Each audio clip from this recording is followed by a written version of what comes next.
The Mannin LIne with Andy Wint.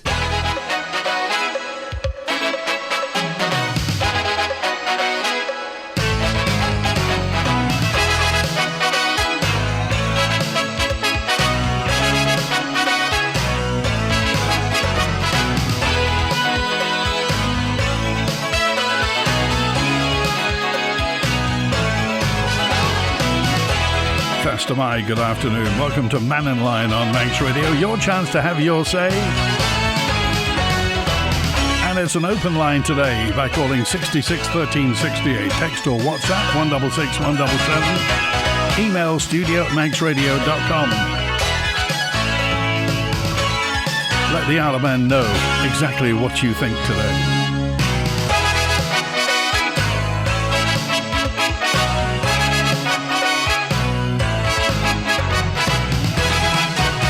Following on from yesterday when Geoffrey Robinson of the Department of Infrastructure was talking about electric buses and how we'd need somewhere bigger than the Lake Road depot if we had electric buses.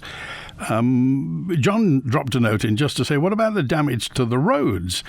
Well, electric buses are generally heavier than diesel buses because of the large battery packs. So it's the batteries that are heavy.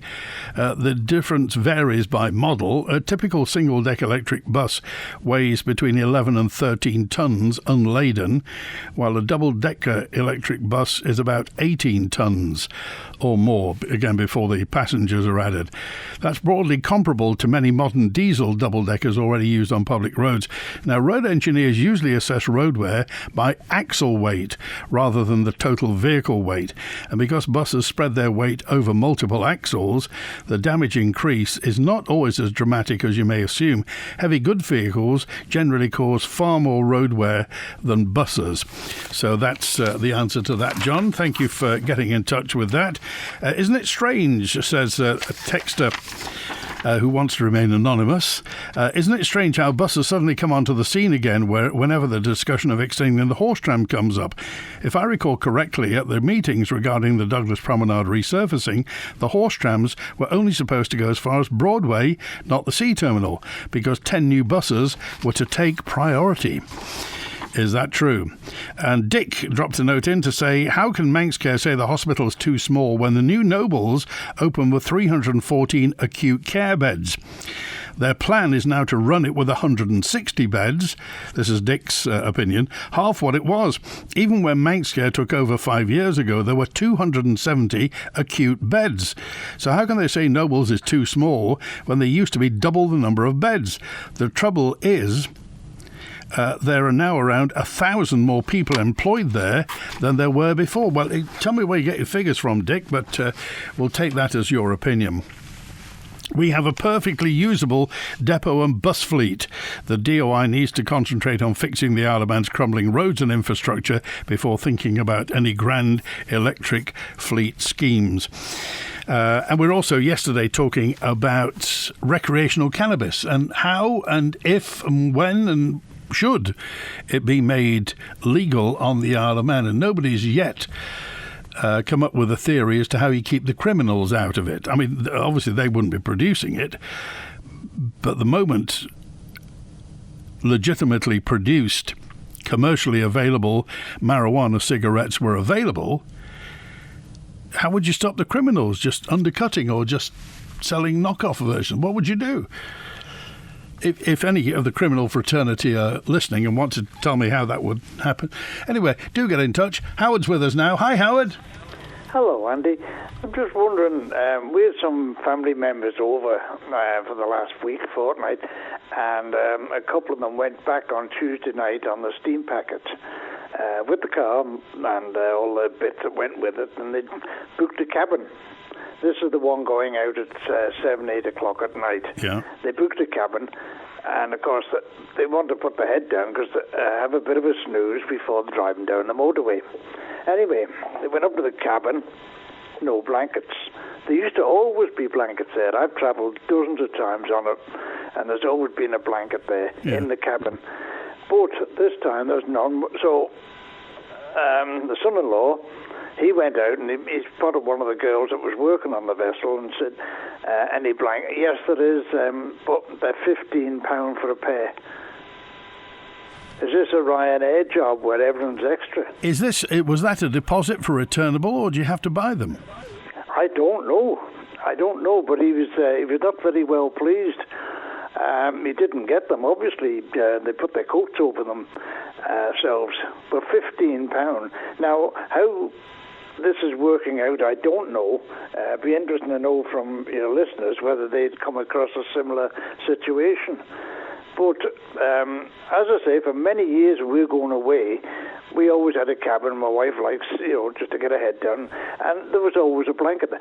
I know for a fact that the steam packer were having problems with people taking the blankets, particularly when they were the Laxey woolen mill ones, and they were very nice actually, but they were losing a number of them. But for charge, so it'd be interesting to know if this is a normal way of charging. The blankets are there on the return trip when you come back at 2:15 in the morning. Oh, I see. So the overnight ones, you do get them.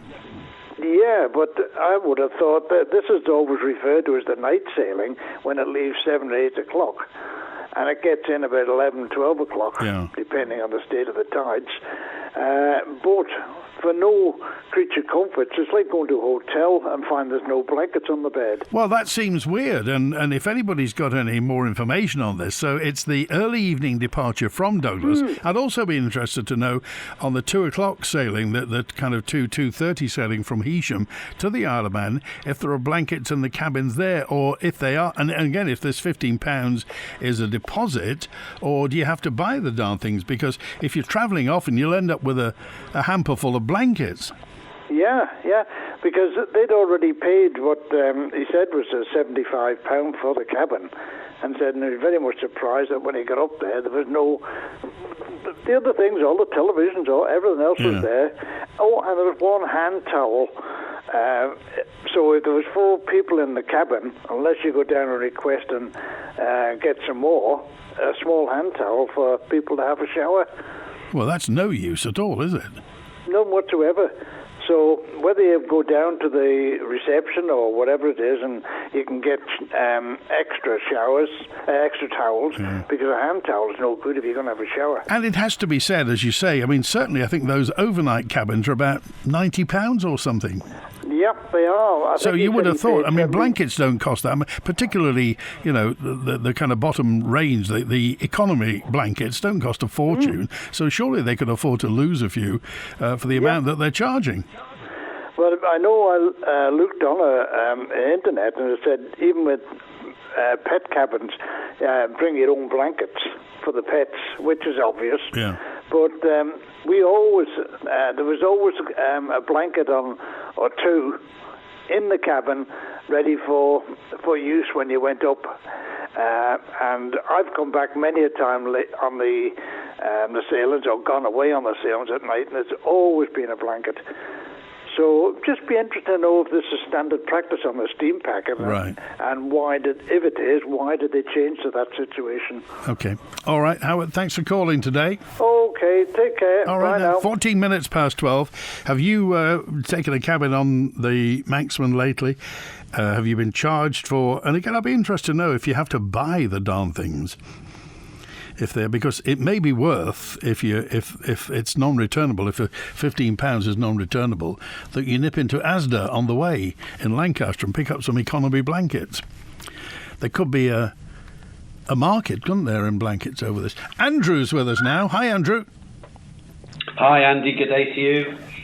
Please, Andy, I'm following up on the story online, the halfway horse tram issue. Yeah. And how the business case reported this morning by your reporters, the business case has missed the deadline again for inclusion on the order paper, and it now could be at the discretion of the President if they want to put in a supplementary to be included, but that would have to be voted on whether they take that. And it all comes as the perception, I think, that this is a managed, inverted commas, situation, that somebody doesn't want it to actually come to Tynwald in this administration, this business case. And if I'm correct, there was a business case. It was put by the DOI to Treasury, and I think your words are, could do better, because it was rejected. Is that correct? I think didn't Alex talk a lot about this last Friday about the horse trams? Correct. And a business case had been done, put to Treasury, and they rejected it, and effectively said, redo it, resubmit it. So, in the matter of the public interest, what was that business case that was put by DOI to Treasury and was rejected? What actually did it request, and what did it say? As in how much? Why? How much did they want? Well, that as well. So where is that business case that Joe Public can see it, so that we know what it is that the DOI are asking for, and we also then know what Treasury are not agreeing to? This should be a matter of public interest, and this document made public. Is it not feasible, please, Andy, that your good selves can put an FOI in and get that document and publish it? Okay, right. Well, that's been heard, and we'll certainly get onto that just to see what's what. But overall, I mean, if you were looking at this from the outside, and you'll see, I mean, when this was first in 2022, I think it was, it reopened, didn't it? The shortened track opened then. Yeah. And it was £750,000 when it was first discussed years ago. Now it's just under £2 million. Well, it all comes back, obviously my opinion, this comes back to whoever the chief executive was of the department at the time, not wanting the minister not wanting to have to come and stand before Tynwald and ask for £750,000 and explain at the time, well, actually, I know you guys voted for it, and this is the will of Tynwald, but, actually, this is who it was who de-scoped it to pay for something else. So can we have a bit more, please? Okay. So that's what it comes to. Right. Well, I mean, it just goes on and on and on. And it's funny enough, I was walking what would be that, the grass strip at the moment, what would be the tramway through to the sea terminal yesterday. And just wondering, really, if it is ever going to happen. And if it does happen, how much it's going to cost. And when you walked along, please, Andy, had it been mown? Had it been looked after, that grass strip? Or has it just looked like an eyesore? No, it has been. It's obviously been quite recently mown, but it is. I mean, it's still full of weeds. It's not what you call pristine grass. It's just something. Because you remember, for a while they were letting it wild, weren't they? So it's not even with wildflowers.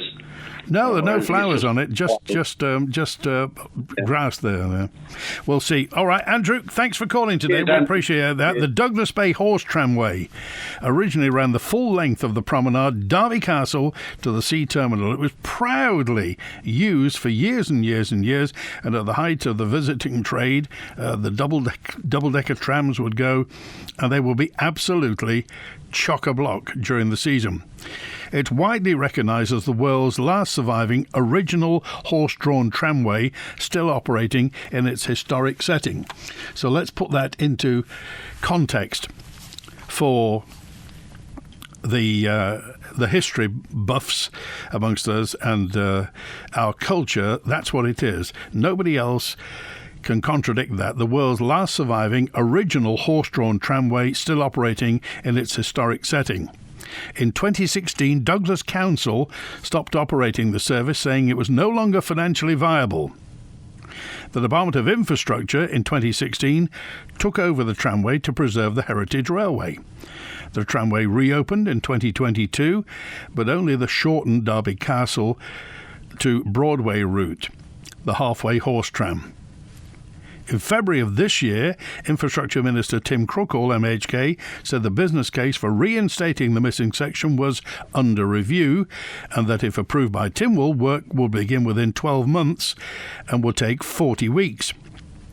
So you got that in February. So February 2026, it could start within 12 months before February 2027 and will take about 40 weeks.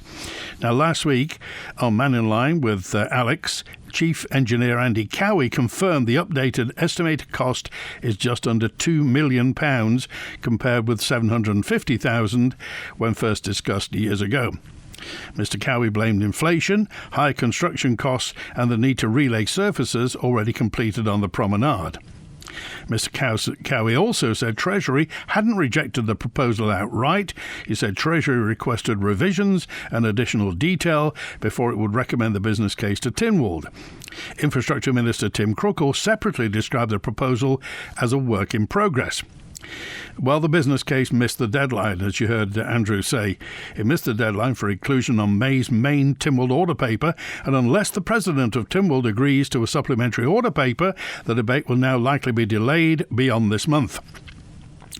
Douglas Council, back on the scene, is now publicly pressuring government to complete the full route, arguing that it's important for tourism, heritage and cruise visitor traffic. The council leader, Devon Watson, has linked the tram issue to wider complaints about unfinished and deteriorating sections of Douglas Promenade, including sea defences and public realm works. That's where we are. And if you have anything to say on the horse trams, then by all means do get in touch. Juan's with us now. Hello, Juan. How are you, Andy? I think we're all going to be back on horse and traps by the next 10 years, aren't we? Well, it'd be very, very ecologically friendly. We'll all have a horse. Oh, we'll all be living the green life, won't we? We'll be horse and traps down to Ramsey and promenading along that nice promenade that they promised us.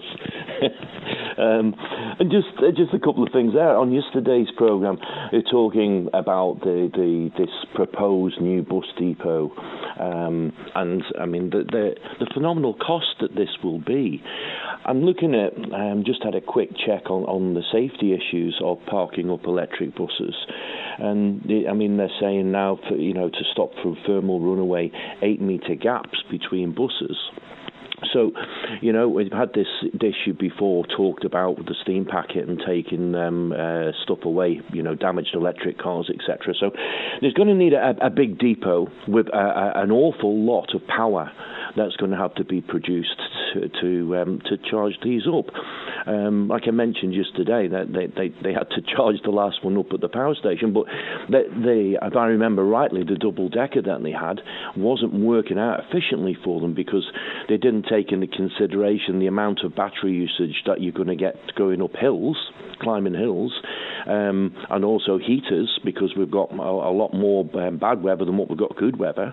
So all that's going to take its toll on the battery on the bus. So that wasn't into the original figures that the companies give out when they give these figures out of mileage that these buses do. So that's all going to be taken off it. The question has to be asked, like the wind turbines, do we need these? Is this virtue signalling and going down the green agenda route, which we're being pushed into? Well, the offshore wind turbines is plain and simple. It's a revenue generator, Juan. I mean, nobody can argue that it's not going to affect the horizon. It is going to affect the horizon enormously, but I think it's the trade-off between the fact that we are promised untold millions, possibly billions, by having these wind turbines off the East Coast. So, I mean, there is an additional benefit, as they say, because it's eco-electricity, it's renewable electricity. But the fact is, the East Coast wind farm is a revenue generator, June. But a revenue generator for who, Andy? This is the big question. Well, hopefully and for us. Well, hopefully. I mean, I don't like that word hopefully, though. I'd like to have a word called positively. And this is the problem, isn't it? That this sort of stuff has been hidden from us. Perhaps maybe Phil Gorn can interview himself one day on the Perspective programme, because he was in the original negotiations with Dong Energy, I think. So, there's people there that you see that were there, that signed the papers. There's some photographs going around of these, the board that was there at the time. Perhaps they should come out and tell us a little bit more of the truth of the costings of this and what we're actually going to get back. And again, we're back to money, as you said, Andy. I mean, the Ørsted are purely in this for money. They're not in it for anything else. But, it's just... I looked at... I mean, David comes on every day and talks about his batteries overnight, bless him. But let's look at the cost of these batteries. We've got a 10 to 15-year life expectancy, and a battery is going to cost you between £3,000 and £5,000 plus the installation. So that's a lot of electricity that you'd have to use to justify that with a 10-year write-down. So, I mean, is this stuff, does it stand on its own 2 feet? Has it got legs to stand on? Or is this just massive green agenda that we're going through? Well, it's plain, though, also, Ewan, that battery technology is coming on leaps and bounds. I mean, certainly over the past 20 years, battery technology has changed enormous, and the retention that they can make now with batteries. I mean, obviously, again, there's the question of the raw materials that you need for batteries, but setting that aside, battery technology is only ever going to improve simply by pressure of time, because the industry is pushed into a corner to make it better, so it'll make it better. But we still have this outlying question of base loads. And, I mean, we look at the amount of, looking at internationally at the amount of energy that's being used now by massive server farms, and the way that everything is heading by AI, is going to be a massive use of electricity. So again, back to your 29.5 pence per unit, where are we going to stand with this? And we're high. I mean, I just come from South Africa. They're on, I think it's an average of about 13 pence per kilowatt unit, about the same as Florida, to be honest. Well, when it works in South Africa, remember. Well, but here's another point, you see. One of the most corruptest areas for energy, I mean, it's corrupted, but, I mean, they're still paying half of what we are. And they're getting energy and electric siphoned off like nobody's business there. But they're still paying half of what we are, Andy. So this is the problem. How much is it going to cost us? Okay. All right, Ewan, good to hear from you. Thanks Cheers, for being Andy. with us. All right, 27 minutes past 12. Walton's for electricals. Great service, great price, and stock to go. For everything electrical for your home, it has to be Waltons. At Waltons Electrical, we have a huge stock of ready-to-go items at incredible prices. Open Monday to Saturday 9 till 5 on the Isle of Man Business Park, Bradham. Find us online at waltons.im and follow us on Facebook for our latest offers. Walton's for electricals. Great service, great price, and stock to go. If you have children, pets, or a house, talk to Peace of Mind about a will or power of attorney, which will help family members when it matters. Prices from $199 plus VAT. Find us on Facebook or call 632 610. One architectural design company has particular expertise in achieving planning approval for a wide variety of projects, from landmark buildings to spectacular homes. Talk to the experts at Ellis Brown and get your project off the ground. For excellence in design, search Ellis Brown. This is your official invitation to take a stroll around Ramsey Garden Centre and take in the extensive ranges available for your home, no matter the size. Grow smarter, greener, season after season with Ramsey Garden Centre. A great night's sleep got even better with Zed's Bedding Store. From quality Beldorm bed linen and mattress protectors, fleece and woven throws, to luxury duvets from the fine bedding company. Zed's Bedding Ramsey, next to Isle of Man Bank. Hello, I'm BethEsby.com, Manx Radio's head of biker podcasts.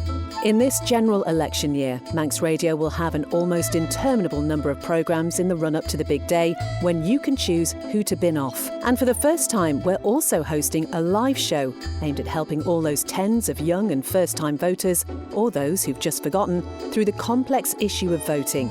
That is, confirming your name and address, stepping into a cubicle, and putting an X next to the name of someone you think isn't going to be completely useless. So join us at IM1 Voting for Dummies, live at the Peel Centenary Centre from 7:30pm on the 16th of May. Tickets available online at centenarycentre.com, from Celtic Gold in Peel or OMA in Ramsey. Voting for Dummies, laughing in the face of democracy. The Mannin LIne with Andy Wint. 12:30. May dropped a note in on 123. My daughter and 2 children travelled to Heysham evening sailing in January. They were frozen. No blankets. I went a fortnight ago, 8 o'clock sailing, no blankets. But as we arrived in Heysham, staff were putting sheets and blankets for the return sailing. Are people nicking blankets? Is that what it is? Surely there's a better way of doing this. Do you remember those embossed blankets, the ones with the steam packet? They were non-woven fabric, but they were embossed with the steam packet logo on it. Is that what it was? Are people stealing blankets, or is it a matter of time and motion to do that? Any thoughts? Bus Mannin currently run a fleet of 50 buses to replace them with an electric fleet of average battery storage 300 kilowatts. That's 15,000 kilowatts, currently 40% of our daily usage. Where's that coming from? Well, from the electricity supply. I mean, they wouldn't be draining that 24 hours a day. That will be a one-off. Anyway, it's the thought for the future. And Bonzo's on now. Hi, Bonzo. Hello, yes. Coming back to the horse trams and the business case. Yeah. Now, which business case are we talking about? Perhaps you might be able to clarify this for me. Is that the one that Michelle Hayward submitted and then was booted back by Treasury, which has had then Tim Crookall and everybody else working on a new one, which is the work in progress that still hasn't progressed enough to be put before Tim? Well, it was in February of this year, so presumably it was the Michelle Hayward one. Yeah, because she'd been speaking about that, quite a time before, saying yes, this is something we want to crack on with, but we're having to sort out the business case with how to submit that to Treasury. I think she also wanted some inclusion in the business case about the the horse tram stables and all that area around Terminus Town and things. Okay, so presuming therefore the one that was rejected was Michelle Hayward's proposal, which Treasury rejected it? Was it Alex Allenson's Treasury, or was it Chris Thomas's Treasury? We don't know. Yeah, well, I think that's something to look at. I mean, Bonzo, you've been around public affairs for a long time. Why do you think there's this hesitancy not to get on with the job? Why do you think there's obviously somebody, whether an elected official or whether it's a bureaucrat in the civil service, somebody is putting their foot on the neck of this project on purpose? Well, it could be budgetary. It could be just simple, no, actually, if we can punt it down the road and it goes into the next administration, then the next administration will spend all day trying to think about it, and hopefully everyone will forget about it and there'll be other problems, and it will just go to the bottom of the in tray and everyone will forget about it. Bearing in mind this is the same department that has wildly overspent on the Liverpool landing stage, do the people involved not think that the public can put two and two together? Do they really think that the public won't notice that this is the same department that can't get enough air traffic controllers, that can't that the Liverpool landing stage was shall we say, less than perfectly negotiated, and that also that the promenade in some places is falling to pieces? Well, that'll be a very interesting question that electors might address as their candidates for September, I would have thought. But if Michelle Hayward is by any chance listening, perhaps she might be able to give us some more information on that business case that was received, and perhaps why it was then torn up in order to allow it to then be redrafted and delayed. Okay. All right. Thanks, Bonzo. Good to hear from you. All right, 26 minutes before. Note in from Dennis, who says, regarding the horse trams, bearing in mind that we had 3 private members' bills that were soaking up all the political time in the last administration, or this administration, i.e. the 20 miles per hour one island-wide, and removing the vote from the bishop and the assisted dying, then surely the politicians read the room and know that the public actually understand what's gone on, in that something that has got widespread public approval, i.e. the horse trams, well, I mean, that's contestable. We don't know. It may be that the vast majority, the silent majority, couldn't care less about the horse trams. We don't really know. But it may be something that you want to say to your candidates. Well, we'll see.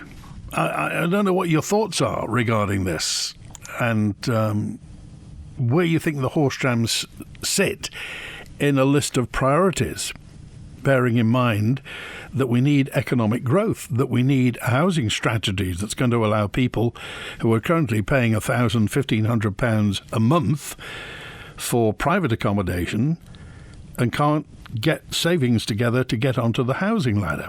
So we're trapping a generation in private rental. Now, is that more of a priority than the horse trams? When are we going to get the new play area in Douglas? It's 4.5 years since we've had one. Thank you, says Mary. And by the way, blankets, says James, are only provided free of charge on overnight sailings. All other times, you're required to purchase a blanket, £15 per blanket. £15 per blanket. So take your own, says James. Crikey. I wonder whose idea that was. And if you don't know what the routine is, can you imagine paying £70, £80, £90 for a cabin, turning up, no blanket, unless you want to shell out £15 per blanket? Are they good quality blankets? I mean, if they are good quality blankets, fair enough. But who uses blankets nowadays? Doesn't everybody use a duvet? Originally, 150 years ago, the first horse trams only went to the bottom of Broadway, so ironically, it's back to its original journey. But yes, it should be reinstated to the full length of the promenade when it travelled to the sea terminal. The DOI was supposed to have fixed the roads for the TT from Sulby Bridge through to Ramsey, yet just after Sulby Bridge, there's a pothole left on the racing line, and near the Central in Ramsey, the surface is already breaking up again. This is Gary in Ramsey. The road into Ramsey from the Ginger is still, in my opinion, not fit for racing on. So who's in charge of this at the DOI? Anne-Marie says, Andy, when is Douglas Council going to complete the promenade walkway from end to end? We were told on the news that the money has been set aside, so why are we waiting? And Carol dropped a note in. Here we have the DOI minister discussing electric buses while the situation with the horse tram continues. It's not even on the May order paper. Mr. Crookall should hang his head in shame. That's Carol's opinion. And Steve says all of these alleged issues with electric buses, yet the person actually in charge of the bus services confirms the whole industry is moving towards electric buses. I suspect he knows more than the usual Mannin LIne callers, says Steve. You'll be amazed. We have some remarkably informed Mannin LIne callers. Michelle Haywood says she's having to apologise to her constituents after 20-mile-per-hour zones in the south haven't materialised. New signage has now been introduced in areas around some of the schools in Douglas in what the Department of Infrastructure is calling a refined approach.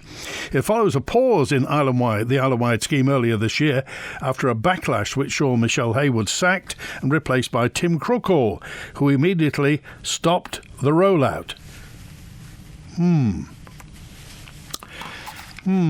I wonder, what do you think about this? Let's hear from Michelle Haywood. 20 miles an hour signs have been going up around central Douglas, around the schools, and the Minister published those plans nearly 7 or 8 weeks ago now for consultation for 2 weeks, a statutory consultation period, and that's what he's carrying on with. It would be interesting for the department, I think, to publish the results of the consultation that they've done around the rest of the islands, towns and villages about the 20 mile an hour plans that were originally put forward.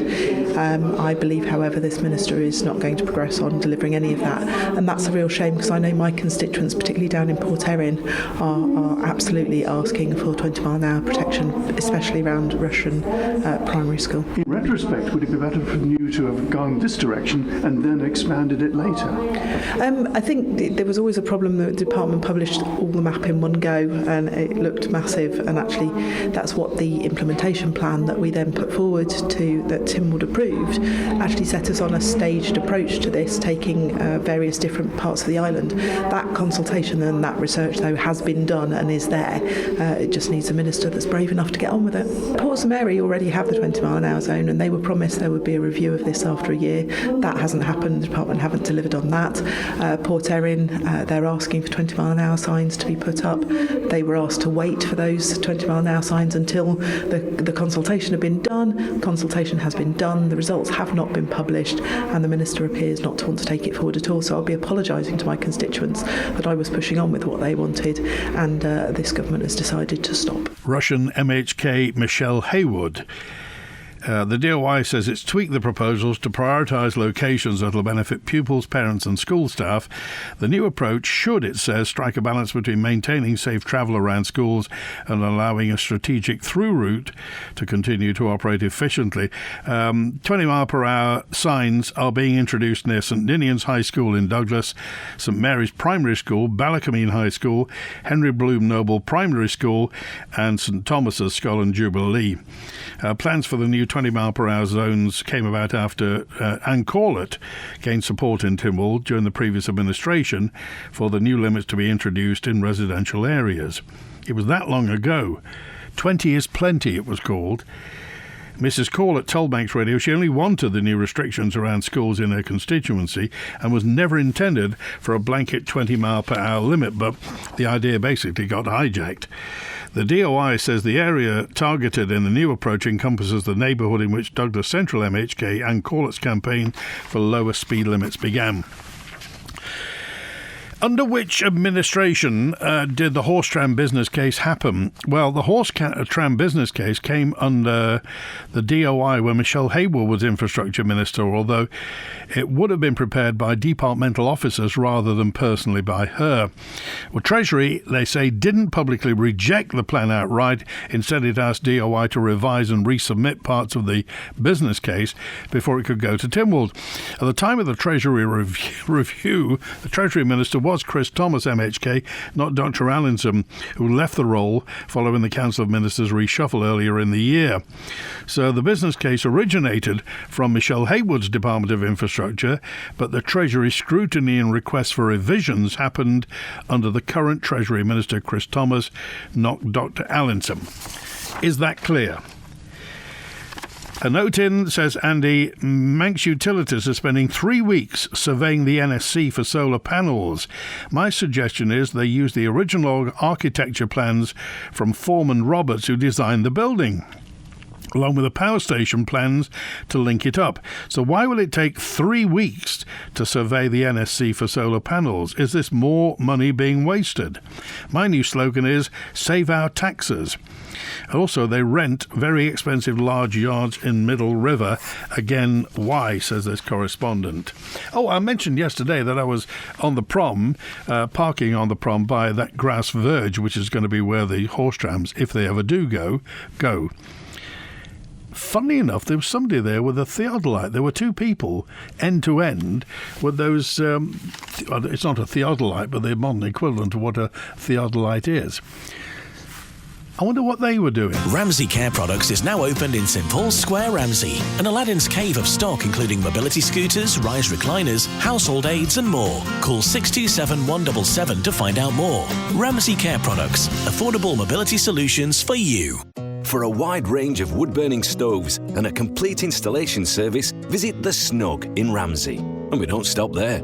kiln-dried firewood and full aftercare service, including chimney sweeps and maintenance. Call The Snug in Ramsey. At Bond Fabrics, we're not just a fabric shop. As well as curtains and upholstery and dress and costume fabrics, we've knitting and crocheting wools, made-to-measure curtain and blind service, plus poles and tracks. Visit Strand Street, Douglas, call 611856 or see bondfabrics.im. The exclusive Karcher store is open with thousands of products, accessories and parts in stock. For Karcher sales and service, Hersham Electrical, Shipyard Industrial Estate, Ramsey. Isle of Man Census 2026 is underway. Please complete and return your household form. You can complete it online at the Census 26 website using a phone, tablet or computer. If you'd rather not complete it online, you can also do it on paper, by phone or face-to-face with a census officer. For details, call 685 700 between 8 a.m. and 4 p.m. Monday to Friday or email census@gov.im. You can also visit the Census Office at Customs House Douglas for advice and to drop off forms. More information is available at gov.im/census26. Later today on Manx Radio. The ball's gone out of play, leaving the ground, hits the tree and comes back in, and the refs play on, you know. I think this is Manx football, this is odd stuff. Our midfielder upends someone in the first minute of a game. He somersaults onto his back, this bloke, and the refs play on. And I thought, this is different. That's Rick Holden. Football, the Isle of Man and me. Later today at 6:30 with a longer in-depth programme available to download shortly after broadcast on manxradio.com. The Mannin LIne with Andy Wint. And Brian's with us now. Hi, Brian. Hi, Andy. Not often I come on nowadays, you know, it's the David Quirk programme, so I'll leave it to him. I'd just like to take this opportunity to ask any MHK politician or government official who had a hand in the change of the rodenticide policy to come forward and be counted, just in case. Because many years ago I bought a farm, and they decided that farm owners, landowners, should do their own rodent or have their own rodent policy, and they would supply the rodenticide. To that end, they sent me on a course, very nice. I was out there for a week at Knockalo and learnt an awful lot about how dangerous these creatures can be.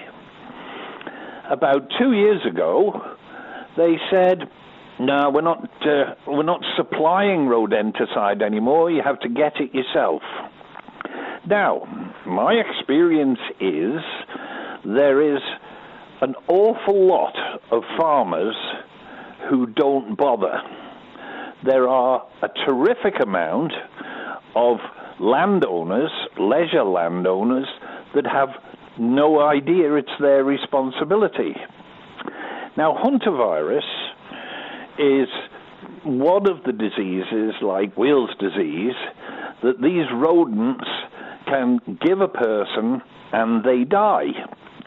We've seen that just recently in the Atlantic on that ship.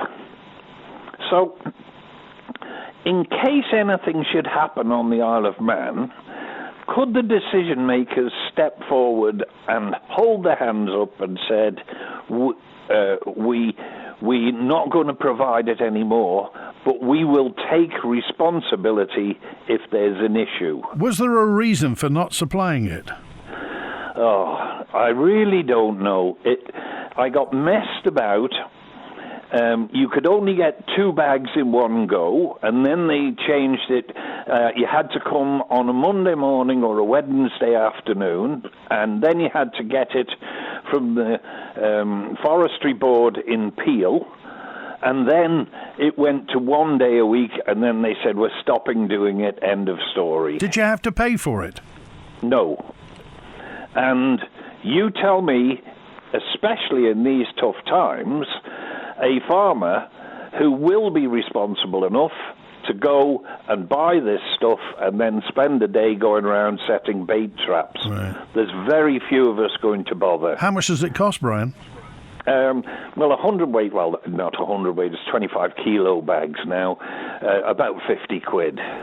Right, okay. So when you say you're aware that there are some people in the agricultural industry who aren't discharging their responsibility, how widespread do you think it is? Well, let me put it to you a different way. I don't know of anybody else other than me that's actually doing it. So, and given that even up to yesterday, one of my liveries has come to me and said, "Oh, my mother's got rodents around her house. Could you get us a bait box, please, and some rodenticide?" And that's happening more and more often now. And I think you're going to see them more and more, and they'll encroach, and then we'll have a problem. Well, Wheels disease is, it's funny, I was only talking about this in the context of that cruise liner today in the office. My pal Steve nearly died of Wheels disease. Oh, yeah. I know a couple in the agricultural fraternity that have been severely compromised by it. But, one of the Kirkpatricks very nearly died. And in my own case, one of my liveries accidentally dropped the key to her feed bin, reached down to pick it up, and it was slightly underneath the front edge, picked the key up, and when she pulled her hand out, there was a rodent hanging off one of her fingers. Oh, my word. Yeah, and if they bite you, their two front teeth have 2 layers of dentine, and they're like a snap-off knife. They break their own teeth deliberately, and they're constantly growing, and when they break their teeth, it snaps off to a new sharp edge, as sharp as a scalpel. And did DEFA say anything at the time, Brian? Oh, nothing. Hey, you certainly can't get... It's like trying to find out who authorised the removal of the TT scoreboards.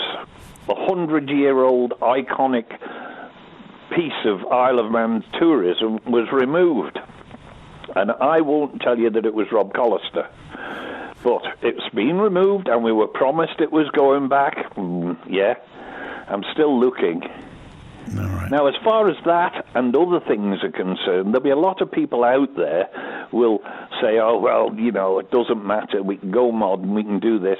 This is part of our heritage, and you might not think so, but tourism is still a significant contributor to our income. And the horse trams, well, if you want to get rid of things like the horse trams, say goodbye to your cruise ships with all these people coming with wallets full of money who pay road service to cart them round and admission charges to go and see these things. They're bringing money into our economy, and we're desperately in need of that. Okay. I went out for a meal with a gentleman at the weekend who has a hotel and a lot of office accommodation on the island. And he's got a terrific amount of empty office space at the moment. We've got some really tough times ahead if somebody doesn't sharpen up. Are you standing for keys in September, Brian? Nope. Oh, okay. No. I've been looking this morning at a couple of the potential parties, and, come on, boys, get a grip. Stop kowtowing to the stupid voters. On one of them, the first thing I pick up is allowing people to purchase their local authority properties. Long-term tenants can purchase them. What a success that was when Margaret Thatcher did it. The biggest cash giveaway in the history of mankind. My first wife managed to buy a house in Manchester for £22,000 and then sold it 2 years later for 135 and bought herself a bungalow up in Blackpool. Okay. We've got to be very careful of the moves that we make particularly at the moment. How often have you heard people whinging that we should never have sold off the steam railway track to Peel and Ramsey? Now, you can't get it back ever. Now, I'm not interested in railways myself, but I left here one day and got stuck. Photographers everywhere. The whole of the Port Jack and Derby Castle area was jammed with railway enthusiasts that had come to the Isle of Man specifically because they'd put a steam engine on the electric railway track. That earned us a lot of money. So, you know, the little things. Appreciate it, Brian. Good to hear from you. Thanks for calling today. That's a good subject that you raised, and in fact, I'll bring that up a week on Monday. Claire Barber, the DEFA minister's here with Tim Cowsill. Next Monday, the Chief Minister's on. Alfred Cannon, MHK, is on Monday the 11th. A week today, actually, Nick Kay's in. Nick Kay, Nick the pharmacist, is on. So I'll ask Nick about Weil's disease and anything to do with rodents. But certainly that's something that's popped up because of this virus on the cruise ship, and certainly the presence of rodents everywhere a cause for concern.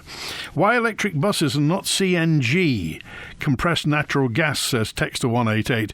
There's no major electrical infrastructure needed for CND, just a tank and a pump. And don't we already have CNG here? So what's the reason for not using CNG?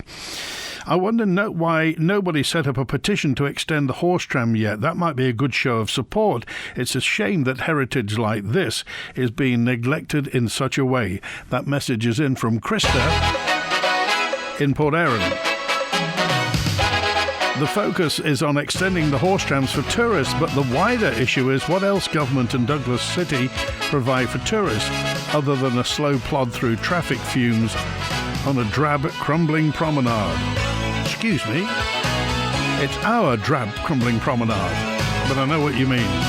The cost of finishing the Douglas tramways a drop in the ocean, less than the consultants' fees on Erie Staines. Text to 556 says, Andy, could the DOI please sort out the airport as a priority?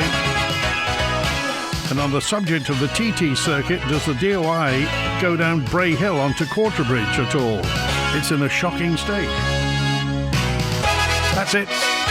Back tomorrow with an open line on Mannin LIne, and thanks to Chris on the phones today. WINT